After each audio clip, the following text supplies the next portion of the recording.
Our presentation today is going to be by Tina Herndon, and she is doing the psychology of money.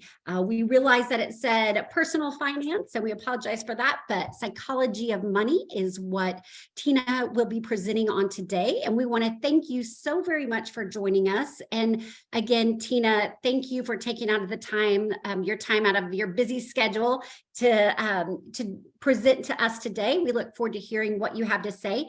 This will be recorded, so we want everybody to know that. And Tina, if it's good with you, we'll let people in as they trickle in, but thank you again for joining us. And Tina, I will turn it over to you. Thank you so much. Great. Thank you so much for inviting me here today. I love talking about money, and let me tell you why. It's because I've been where I've been. I do what I do because I've been where I've been. So my full-time job is just to teach people a little bit more about money, or help them gain some perspective about how they're using their money so that they can better use that to get to their goals. So today we're talking about the psychology of money. So this is all about the mindset, and a lot of what keeps us in an unprofitable mindset is between our ears. So let's start with, what is money? What is money? Well, I'll tell you what the dictionary says. It says it's something accepted as a medium of exchange, a measure of value, or a means of payment. So that sounds very clinical, right? So how do we get money to have its power? So who gives money its power? If you want to type into the chat, who gives money its power? Anyone want to type something in there? And if you don't know, you can find the chat. If you hover around the top or the bottom of your screen, just click the chat and you'll be able to tell me. Oh, I'm getting some responses here. So we do. You must have been looking ahead, because that's exactly what I said. We give money its power. We get to decide where it's going and what values are reflected in how we use our money. So one thing that's really important is how we think, because how we think matters, and how we think about money matters. A lot of times, if we change our mindset, we can change our whole lives. So let me tell you just a little bit about my background. My background started with not knowing anything about money. My family did not talk about it growing up. I just was blithely unaware that we struggled when I was in school. And then I became an adult, and I guess I thought there was some kind of adulting store that kind of gave you your first living room set and your dining room set and dishes and silverware and things like that. Well, I never found that adulting store where everything was free. But my family eventually got tired of sitting on lawn chairs in my living room and gifted me my first couch and things like that. But fast forward about 20 years, I finished my degree at the age of 40, and my life really started to take hold when I started making a plan. And I really started thinking about what my future was going to look like, not just what my today is going to look like.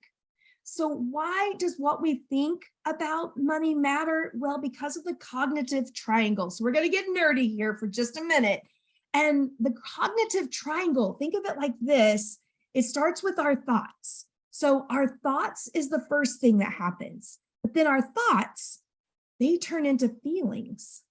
And then our feelings turn into action. So when we talk about money, we're talking about something as benign as just a medium of exchange.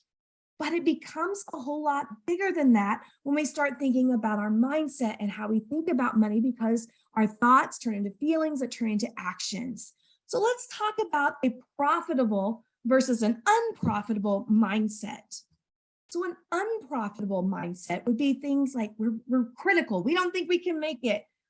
Pessimistic. Oh, my future is not going to be any better tomorrow. Maybe we don't have any financial goals. Maybe we're just focused on self, like, oh, I got to get through the day. I got to get through the day, but we're not really thinking about the whole world around us. Or maybe we've fallen into those ungrateful patterns of everything's awful, nothing's ever going to be awesome. But we can start to change our mindset. We can change the way we look at money. So when I first started out, I had all these things going on. I could not see my financial future. I could not see what I wanted to be. But then I took a class, a financial class, and I started to say, that doesn't seem so hard. That really just seems like common sense. Then I started putting those things into action because my mind changed. So I changed from thinking like this to thinking profitable. I became confident. I know I can do this. I became optimistic. I can overcome challenges. Then all of that made me start feeling resilient. Like, oh, if I have something that happens, I can overcome it. And then I started competing with myself. And then I look back at what I've accomplished. I have a savings account. I have a retirement account. I have a good credit score. I have money in my savings, which is just amazing. I have a plan and I follow it. And all of that makes me very grateful because it got me from where I started to where I'm going. So now let's talk about the money and emotions. Could you just go to reactions on when you look at your participant view? If you can click reactions and tell me, have you ever felt emotions tied to money? Just thumbs up if you have. And I'm looking at you right now. All right, I'm seeing some thumbs up. Well, I'll tell you, I've been there too. And now I talk to people about money all the time. And I love doing that. I get really excited about it because I know how powerful it can be. So let's just break this down a little bit. So what is wealth building? And this right now, we're gonna move through this pretty fast, but what is wealth building? Well, that's accumulating assets. What are assets? Let's drill down a little bit. Anything you own that has value. Then step 2 of wealth building would be building equity in those assets. So what is equity? It's how much of one asset you actually own when you take out the debt. Then step number 3, this is when you really know you're making progress, is increasing overall net worth. And what that is, net worth, is just how much you own of all of your assets. When you take the value of those and make a list, subtract the debt, that's how much you're actually worth on paper. You know you're a unique and wonderful human being, but that's what it's worth on paper. So now here's the question. How do you build wealth? There's lots of ways to get there, but here are a few. Goal attainment and consistent savings, low or at least low debt, or we're making progress on that. Following a financial plan, positive cash flow. But I also like to let everyone know we call personal finance personal for a reason. Financial success, building wealth, the plan to get there, it is different for every single person. So now let's move on to some money phrases. So what I would like for you to do right now is find your chat. And what I would like for you to do is just type in things that you've heard or you've said, or maybe money or songs or something like that, that contain money phrases. Just type those in.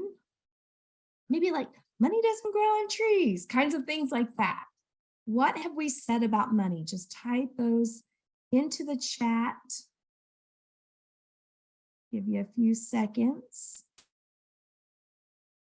It doesn't rain money. Oh my goodness, that is so true. A penny saved is a penny earned. Money doesn't grow on trees. I'm seeing lots of comments there. So let me just tell you some of them that I brainstormed. Oh, money comes and goes. Oh gosh, is that not true? So here are some things. And what I want you to think about right now is, are these positive or are these negative statements about money? So mo money, mo problems. That's probably going to be a negative statement. We can't afford that. That's a negative statement. Money doesn't grow on trees. Positive, negative, depends on who's needing the money. Money is the root of all evil. That's a negative thing. Filthy rich. We don't say fantastically rich. We say filthy rich. Go ask your father. Go ask your mother. Whatever you want to do, honey. These are all things that we may say or have heard being said about money. So when we're talking about money, if we are looking at it in a negative light, are we going to spend time with our money? Probably not. How many of you love math? Just give me a thumbs up. Do you love math? Anybody love math? Okay, I don't see a single person giving me a thumbs. Okay, I have one person giving me a thumbs up. Well, let me tell you, money is not about math. It is mostly addition and subtraction. We hope for multiplication, but without a plan, we usually end up dividing. So let's talk about what are our money, our emotions about money. If it's a positive thing, we are likely to spend more time with our money, and we're likely to be more successful when we're managing our money just because of that time. So I encourage you, if you're feeling confused, get some help. I will be sharing some resources at the end. If you're feeling afraid, worried, nervous, there are professionals that can help you jump those financial hurdles. That is what I've done most of my career at this point. So let's talk about gaining control of our spending. So we're kind of switching gears here. It starts with identifying influences, controlling impulses, and making a plan. And we will dig into each of these individually. So first, identify influences. Those can be internal, meaning in our own heads, or it could be external.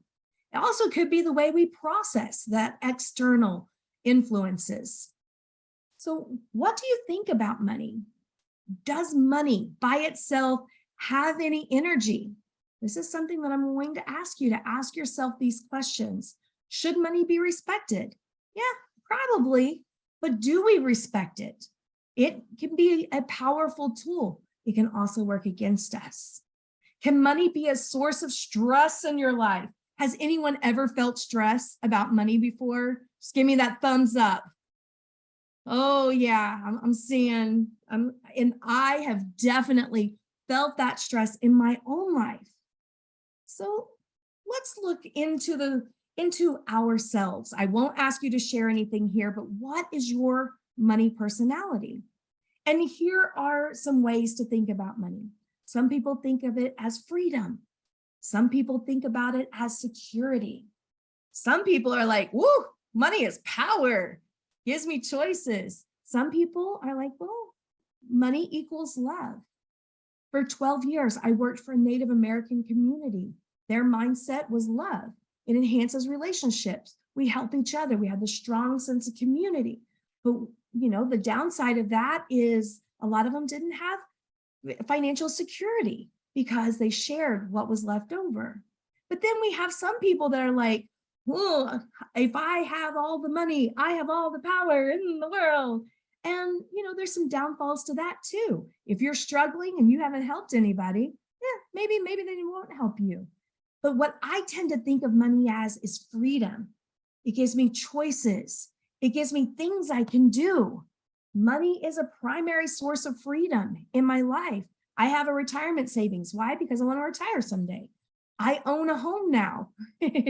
That costs me a lot of money, but it's an asset that I'm growing. And it's helping me increase my net worth. So, but if I didn't have any money in savings, then I might not have a very easy time being a homeowner because I wouldn't have that freedom of choice when it comes to things breaking or maintenance and things like that.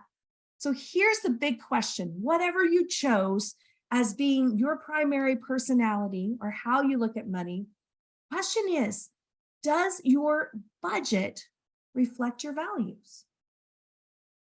Is your budget getting you closer or farther away from your goals? And that is a personal question that we each have to ask ourselves. So now we're going to talk about controlling impulses. And I think this tends to be a little bit more fun. So we're controlling those impulses, but really that comes with making informed decisions and thinking about where did that motivation come from? I want to spend, but where did that motivation to spend come from? So who influences spending? I'm going to ask you to go to the chat again. Who influences spending? And whether it's in your own life or just in general, it doesn't have to be personal, but who influences spending? Give you a few seconds to get those typed in there. Kids, activities. So coaches and teachers, I can completely understand that. Advertisers, yes, companies, restaurants. If you're me, it's, yeah, those restaurants can cost me a lot of money when I'm watching TV. But who influences spending? All of those are correct. It's the media. It's our emotions sometimes that controls our spending. Friends, family. Do you have one of those friends that's like, hey, let's go to the mall? And then when you're at the mall, they're like, hey, you know, that purse has to match the shoes. And then, oh, but that doesn't match your top. And then the top and the bottom, oh, it makes your eyes sparkle. Okay, that's me. When I go shopping with people, I take off my financial counselor hat and I'm like, go spend, go spend. I don't know what happens to me. It's kind of like an out-of-body experience when I enter those stores. So if you're like me, maybe we don't shop as a group. Also, great deals. If I think it's a good deal, I am much more likely to buy it than if I think it's at full retail. And sometimes it's that easy credit, like, oh, do you want that 20% discount so you can buy 4 more things? Well, you know, if you're putting it on credit, that can cost us more money later, but we're not thinking about that in that moment. We're just like, yeah, I want to save 20%. And we're not thinking about it could affect our credit today and all these changes that are happening behind the scenes.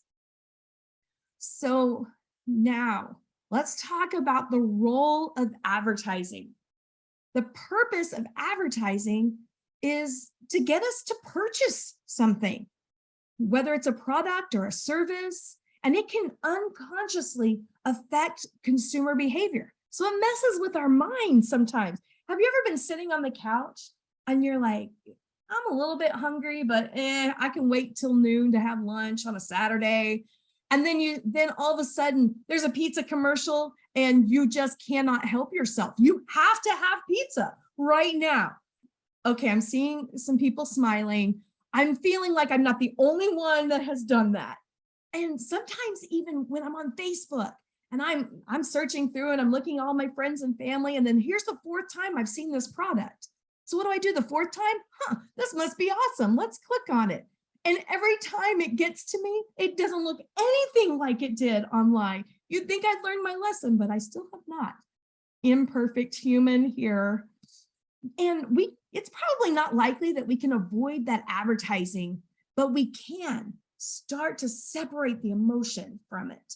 So we can identify the emotional response before it turns into those actions. So if the thoughts never turn into feelings, and they don't turn into actions. And so we can break that cognitive triangle by just recognizing it just a little bit earlier.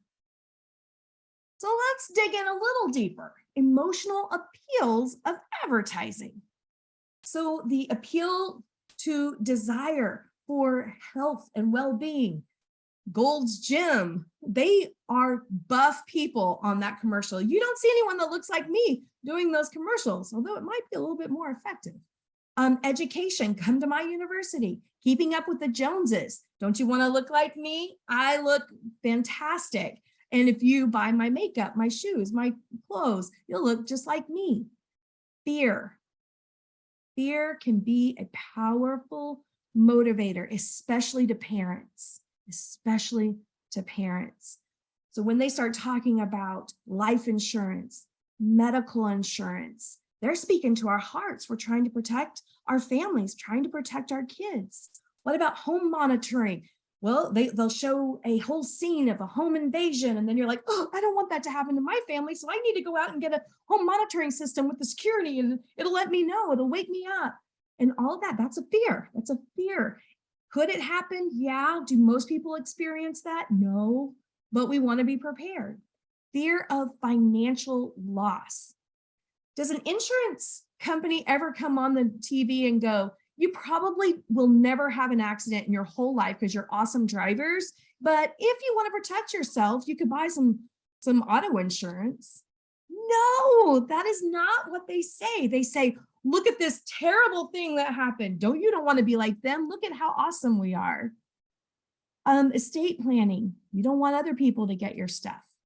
But what about money as love? We are in the season of shopping, are we not? How many of you are finished with your holiday shopping? Thumbs up. Let's see, I'm seeing some heads shaking. I'm not seeing any thumbs up. I'm not finished either.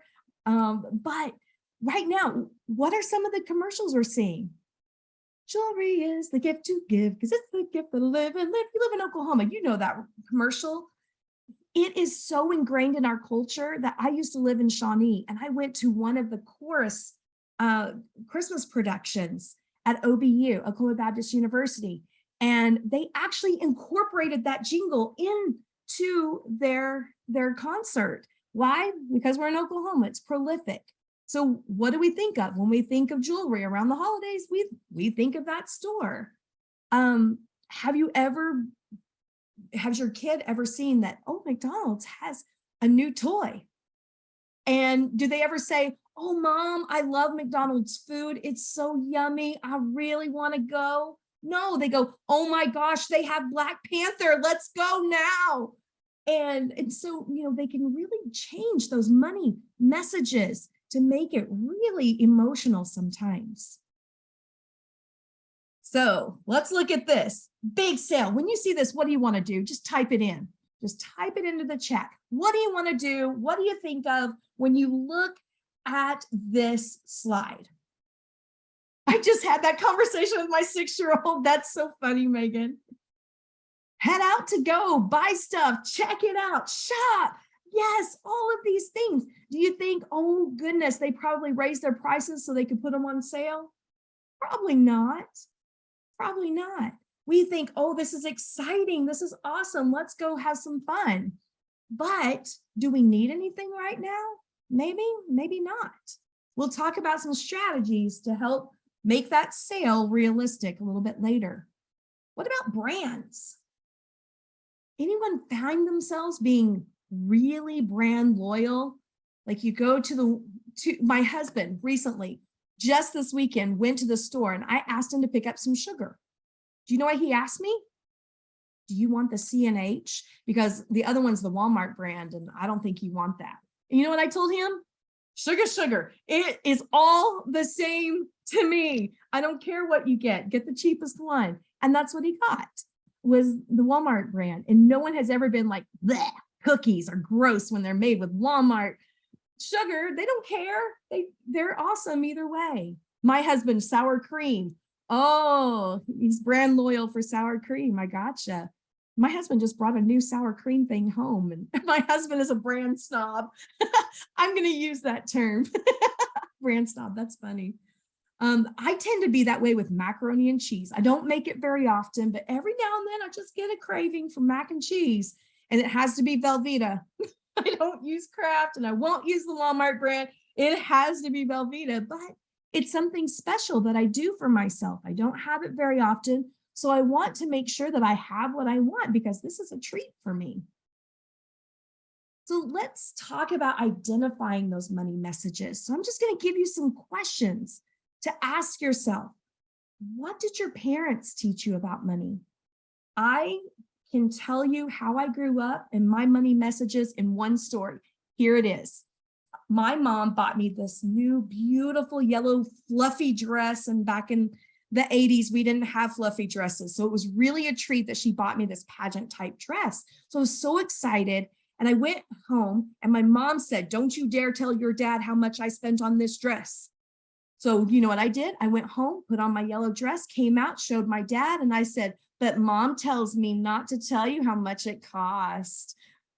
That's how I grew up. So what did your parents teach you about money? What did their actions teach you about money?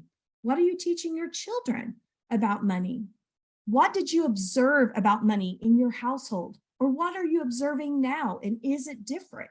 Because most of the time, if we don't consciously change the way we handle money, it's exactly the same it was as we grew up. How do you characterize your current relationship with money? What are your thoughts about money? And I encourage you to take a screenshot or a photo of this slide. Take it home. If you have a co-parent, talk about these things. How are you going to raise your kid? Is it going to be the same way? Maybe you grew up and had awesome family talks about money and you want to incorporate that, but you need the other person to come alongside you. But really just defining how you're going to identify those money messages and how you're going to change them or how you're going to enhance them as you're raising your child could really be a positive thing in their upbringing. But it also is with being a conscious consumer. These are things to really ask yourself when the temptation is there and you're just dying to spend. Ask yourself, will I really use the product or services? Thumbs up if you have ever left the tags on your dress or any article of clothing in your closet. Does anything still have the tags on? Thumbs up if you have anything in your closet that still has the tags. Okay, maybe it's just me. Most people have at least one thing that they were like, oh, I had to have it then, but I've never worn it and the tags are still on it. And in that case, I encourage you to make sure that you pass it on. Maybe you can save someone else some money. But what are my motives for making the purchase? When I was in college, we talked a lot about the Maslow's hierarchy of needs, where there are only 5 needs and they have to be fulfilled in order to find self-satisfaction at the end, or that self-actualization is what we're working toward. But first you have to take care of your physiological needs, and then it moves up and up and up. But if I start trying to spend for, let's say I don't have a place to live, but I'm trying to spend for love and belonging, I might need to reassess that. I might need to get a place to live and then start spending for self-esteem and things like that. Did I feel a need for this item before I saw it in the store? Oh my gosh, that one speaks to my heart. I do that so often. What are the financial and emotional costs of the purchase? And I'm going to add another one, opportunity cost. How long am I going to have to work to pay that off? And can I afford it? Can I get the product or service for less elsewhere? And I'm also going to add a little bonus point in here and say, could I save for it and make it a treat to myself later and not have to be guilty about it, put it on a credit card? So now we are moving into making a plan. This is all about identifying goals and creating a budget. I didn't go into those subjects, but really finding those goals that are specific and that you can measure and that you have a time frame to accomplish it, and maybe even breaking it down into short, mid, and long-term goals, and then creating a budget. And I spent 12 years as a financial counselor. So I was a lender. With every loan closing, I did financial counseling. And let me tell you, most of my clients, when I would be like, okay, let's create a budget, and I'm all excited about it, and they're like, yeah, well, I guess I'm finished having fun. I'm ready to adult now. Let's make a budget. I'm like, oh my gosh, this is your financial empowerment tool. This is what's going to get you to your goals. This is what's going to make sure that your financial goals are met and that your bills are paid. I get really excited and they're like, wah, wah, wah.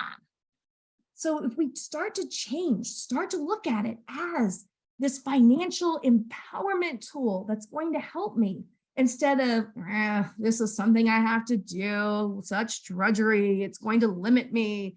It's just changing your mindset. It's the exact same concept either way, but it's a whole lot easier to do it if we have that good mindset. So I recently went to an estate sale and had more than half of the closet with tags on the clothing. Oh my gosh, that happens all the time.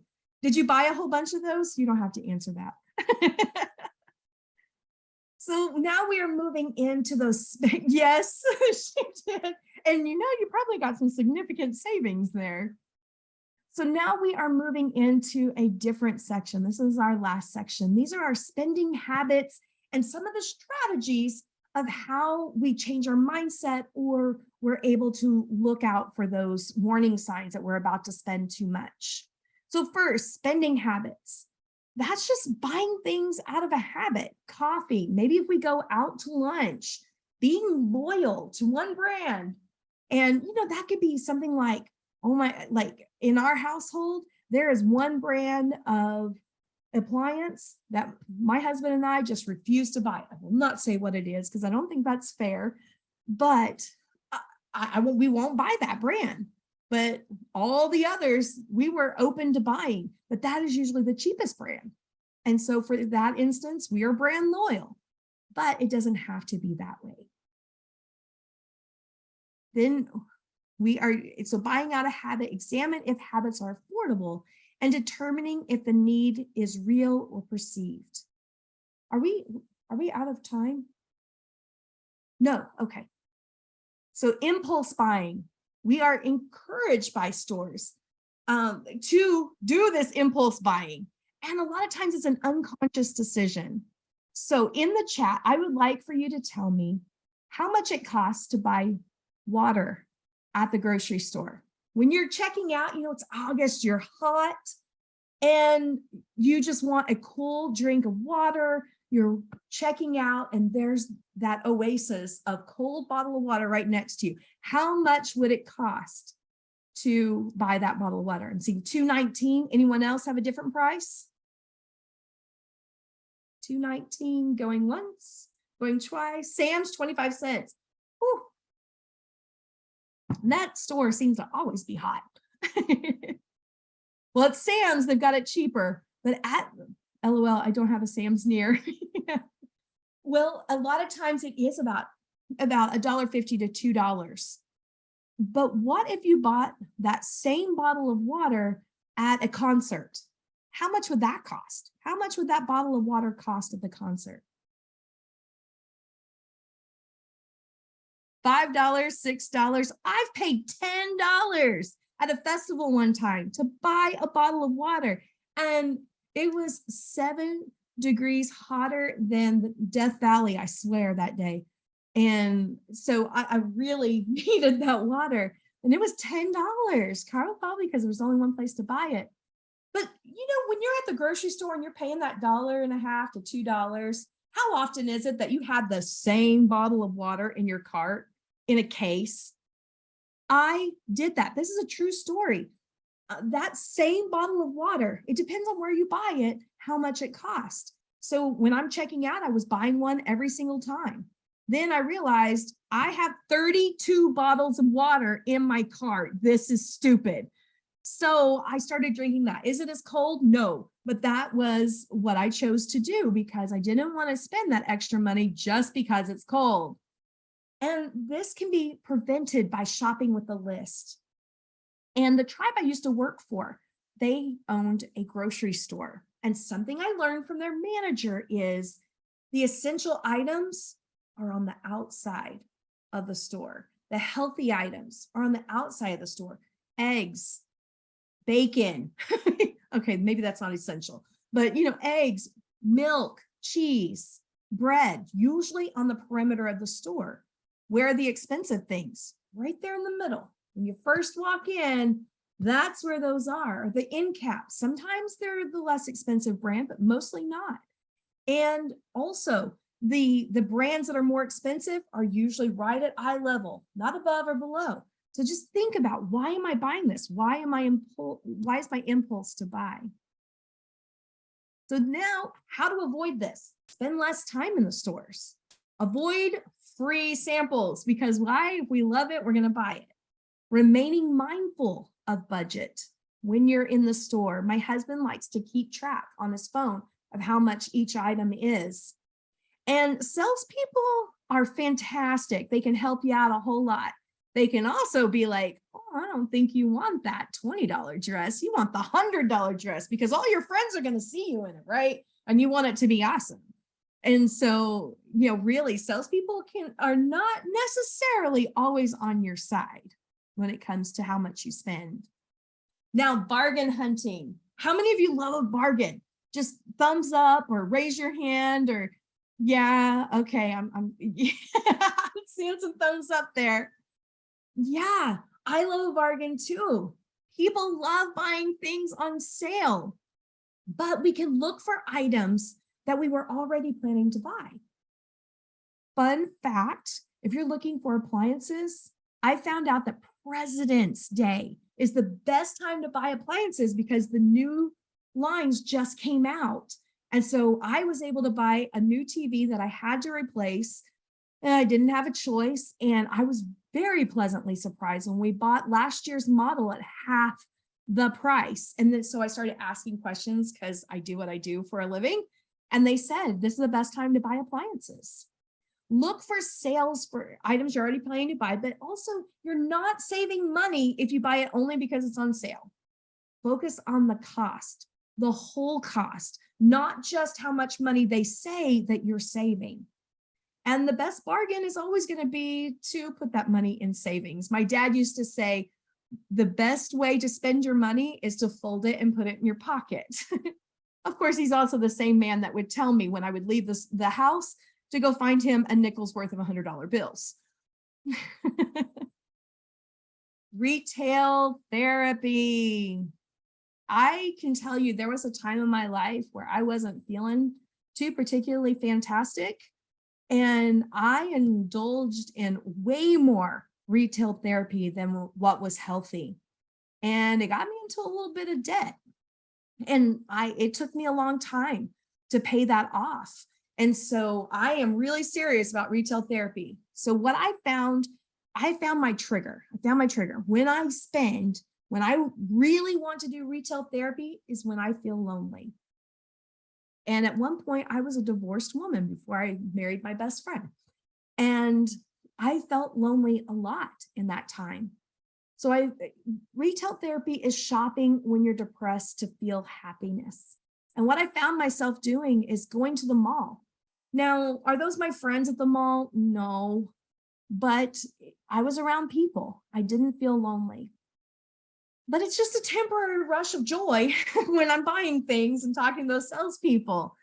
And what I started doing is mood boosting activities instead. So what I started doing is, oh, I feel lonely. Let's text a friend, because canasta night at my house is a whole lot cheaper when you make it a potluck than going to the mall and buying a whole new outfit that I know that I'm going to have to return later. And they're not as nice when you're bringing it back as when they sold it to you. But sometimes mood boosting activities are just not enough. So I encourage you, if you need help, seek professional help. It's okay. And it can help us get through that hardship. So spending versus savings. This is about placing those immediate desires first. When I do a budget with someone, the first question I ask is, what is non-negotiable? What can we not change about your spending right this very moment? And usually it has to do with some type of value that they have, like, oh, my kid is going to get those private lessons no matter what. Don't even ask me to change that. All right, done. Never ask them. But you have to place those immediate desires first. And so what I would do with the budget is I would ask them to take their expenses and rank them. What's most important? Probably food, water, shelter, and transportation. But then after that, it gets a little fuzzy. So cell phones, probably a really high desired want. Those kinds of things would go at the top of the list. That way, if there's ever a reduction in income or money is tight for some reason, we can draw a line and say, okay, these things are not as important as these things. And so we're going to put our money here first. And so it's a way of helping us prepare for something that could possibly happen. So place immediate desires first. Instant gratification is more appealing and so much more fun, but savings for it and then buying it can not only be a lot more gratifying, but it also means that we're not stuck in that spend for very long. Prioritize savings today. A lot of people will procrastinate. Oh, I don't have enough money, or what I have to save is just not enough, so why even bother? Anything can accumulate, but nothing will stay zero forever until we start to save. And one thing that I've learned during all of my years of financial counseling is that procrastination is so much deeper than laziness. I feel overwhelmed. I don't know where to start. I don't have financial goals. I don't feel like it's enough. But you can make a direct deposit. So even if it's $5 out of your paycheck that you could just automatically deposit into a savings account, that's going to help because anything will accumulate. That $5 a paycheck, if you're paid biweekly, is $120 the first year, $240 the second year, $360 the next year. It just keeps going. And the sooner you save, the more you'll have. And it's also about avoiding the use of credit. We spend more with credit. There was a study that said people 72% of the time will spend more when they're buying it with a credit card than when you're paying for cash. And now that we have the buy now, pay later kind of situation happening, that can really be easy. Like, oh, well, why would I pay full price now when I can pay it out in 4 installments? And if you can't pay the balance though, especially when it comes to a credit card, remember that interest is going to start accumulating and it accumulates quickly. So I encourage you, use debit card or cash for purchases, or if you're using your credit card for security reasons, just make sure you can balance in full every month. So paying off that balance every single month, that will not only help your credit score potentially, but it also can help us not be in that spend for longer than we have to be. So now let's end with successful spending habits. Just a little bit of a recap. Financial independence is one through smart money management and smart money decisions. Operate on an annualized budget. So maybe we get a tax return. If we could make that part of our monthly income, or maybe get ahead on some expenses, then we're looking at it as an annual basis instead of thinking month to month. But knowing how much money is spent on food, clothing, shelter for the family yearly can really help us to average those costs. And then we can have the situation of if we have seasonal income, or maybe we're paid hourly, and so it's a little bit different every paycheck. What we can do is if we can find that average, and if it's more than that average, we put it on savings. And if we put it in savings, because our income sometimes average means it's going to be higher, but sometimes it's going to be lower. So if we put that money in savings when we got more than we expected, then when we have less than we expected, it evens that out. The same thing can be done with our expenses. Don't spend more than you make. That is actually the only rule when it comes to budget. Everything else is a choice. And I also encourage you to save and invest for future success. Identify those goals and figure out how you're going to actually accomplish them, because the accomplishment can mean so much and makes all the sacrifice and hard work worth it. So when we were going through this presentation, I told you that I was going to give you a couple of resources at the end, and here they are. So I am an employee of TFCU, Tinker Federal Credit Union. And if you have a membership with TFCU, you already, as a benefit of membership, can get free one-on-one financial counseling through our member solutions team. And they can coach on budgeting, credit score improvement, debt consolidation, maybe a student loan repayment strategy when those start coming due. But if you wanted to set that up, there's the phone number and email address on your screen. This is if you are already a member of TFCU or want to become a member. But wait, I have a resource for people that do not have an account as well to just get that counseling. So with Balance, this is actually the company I worked for before coming to TFCU. It's a national nonprofit. It's a financial education and counseling service. They do a lot of the same things, but the biggest difference is member solutions. You'll talk to the same person. They can meet you in person. They can do a virtual appointment. They'll meet you on the phone, and they are employees of TFCU, so they can do things that Balance can't. But Balance, if you don't have a membership, can give you over the phone financial counseling, and TFCU will pay for it. Also, if you are online and you want an answer to to a financial question, or maybe you just want to learn more about money. tinkerfcu.balancepro.org. You can find articles, podcasts, videos, and all kinds of different ways to receive the information you're looking for and to increase your financial knowledge. So thank you. You made it all the way through to the end. So now I would like to just open it up to see if you have any questions or comments. And you can type those in. Can they unmute themselves, Erin? Yes, they can unmute themselves. That was fantastic. You did a great job. So yes, please, everybody ask questions. We still have about 13 minutes. So if anybody wants to ask any questions, that would be fantastic. And I am a certified financial counselor, so I can answer questions just about money in general. Doesn't necessarily have to be about psychology of spending.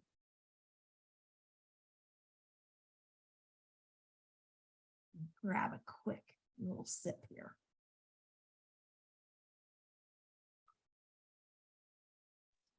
Don't be shy, guys. We have extra time. Anybody? And I'd also love to hear if that you found something particularly helpful when you were listening to this, or something really resonated with you, or some new perspective that you gained. I would love to hear that. I have a question. Sure. Okay, so, and I don't know if you would know the answer to this, but it is kind of financial planning. So say we were to like set up our will or something like that for our children. And I've heard that you have to do it a special way so that if my daughter were to be on disability later with her cystic fibrosis, that she could possibly lose her disability if she were to get a certain amount or something like that from us or from a family member, from a will or something like that. Does that make any sense at all?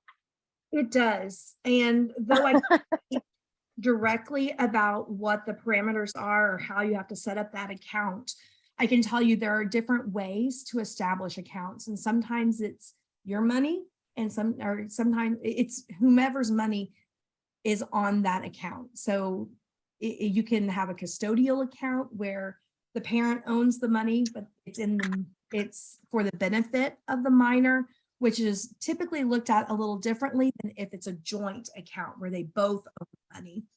And so in that perspective, I would think that you would probably be in protection mode because you want to protect that nest egg if you're able to. So I would encourage you to reach out to a branch or your financial institution. A lot of times they're able to guide you, and sometimes the caseworkers themselves will actually say, well, here's how to protect that money. Okay, that makes sense. Thank you. Sure. And I had a question here from Lynn. I would like to share these resources with my families, but they were wanting more information for their teenage kids. Are they able to utilize these resources if they are underage? Yes, some of the options for credit building and stuff like that are obviously off the table until they're of the age of 18. But yes, we would love for your kids to reach out for more information about money. The earlier they learn, the better off they are. And another resource, if you enjoyed this and you want to see my colleagues and I just present information, if you go to TFCU's, Tinker Federal Credit Union's Facebook page, we post a webinar every single week. If there's not a holiday, we post, and different types of financial topics. So you'll see me, you'll see my coworkers. They're pretty amazing too. Oh, thank you, Paula. She said she enjoyed this session. Anyone else want to unmute themselves?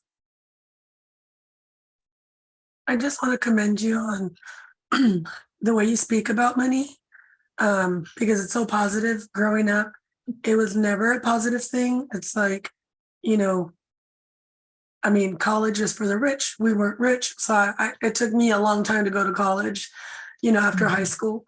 And had I had somebody talk to me, financial literacy kind of thing, you know, it would have been. And that for me, for my children, I mean, they've had a bad.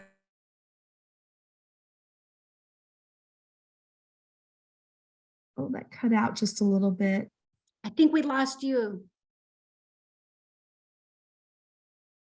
Oh, I hate that. I was really into what she was saying. Well, thank you so much for that.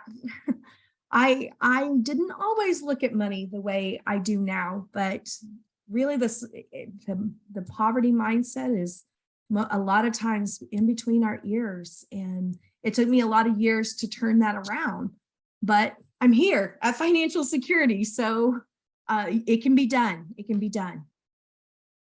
Living proof. Thank you for that.